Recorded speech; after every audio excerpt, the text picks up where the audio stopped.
Nagtataka si Senador Ping Lacson kung bakit tila nawalan anya ng gana ang Malacanang sa investigasyon sa issue sa flood control projects.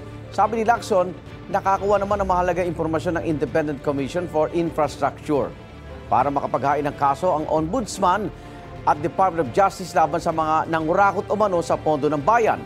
Dagdag ni Lacson, gumawa rin ng mga hakbang ang Kongreso para panagutin ang mga sangkot sa questionabling flood control projects. Gaya na lang ng mga pagdinig ng Senate Blue Ribbon Committee at paghahain ng mga panukalang batas para bigyan ng pangil ang ICI.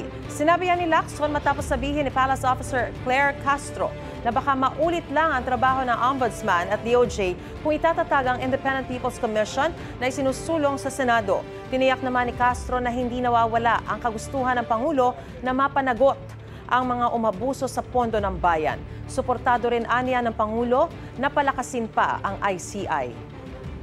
Gusto mo bang mauna sa mga balita? Mag-subscribe na sa GMA Integrated News sa YouTube at tumutok sa unang balita.